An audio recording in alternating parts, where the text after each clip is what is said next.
Ruto, you can cheat, but you will know when you're cheating.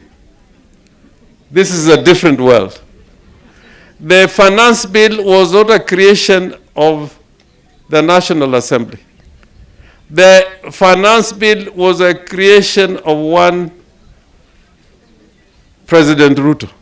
President William Ruto should take responsibility for the loss of lives and the destructions of property witnessed during the demonstrations to protest the finance bill, Siaya Governor James Orengo has said.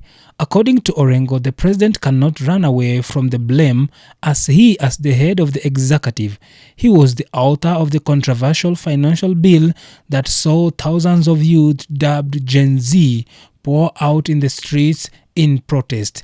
He said that President's move to withdraw the bill was a mockery to Kenyans. Ruto, you can cheat, but you will know when you're cheating. This is a different world. The finance bill was not a creation of the National Assembly. The finance bill was a creation of one President Ruto. The finance bill came from your hand. And I know that when members of parliament wanted to raise questions about the finance bill, you are the one who instructed members of parliament to vote for the finance bill.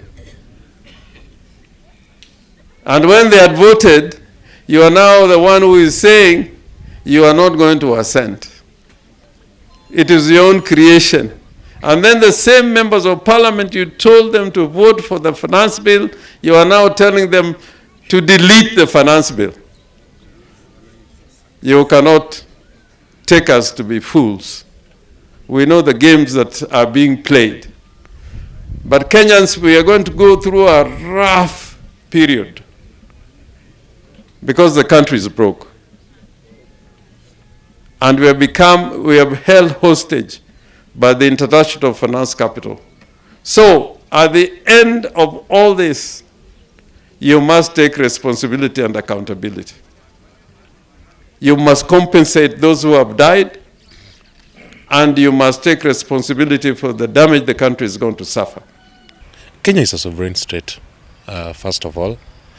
And I think we are also a democratic state. I believe it's the right of these young people to demonstrate, bearing in mind the cost of living and the issues of unemployment. But I'm a little bit disturbed with the way the protest is being handled, both from the police and the protesters. I don't think that there is need for us to get into people's business, to start throwing stones at our buildings. You know, these are our people.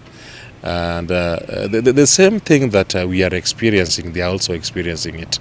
So somehow I feel that there are some people that are taking advantage of the protest and they are on a looting spree. And this must be stopped.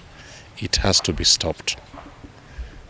I also feel the issue that the way the government is also handling the protest.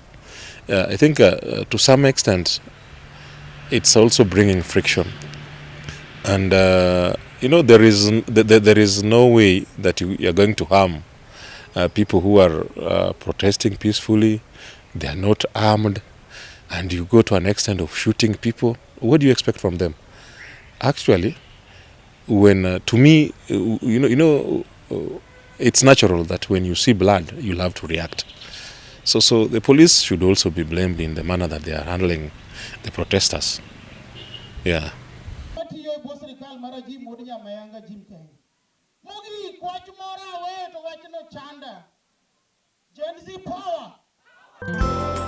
You are watching Royal Advanced Net TV.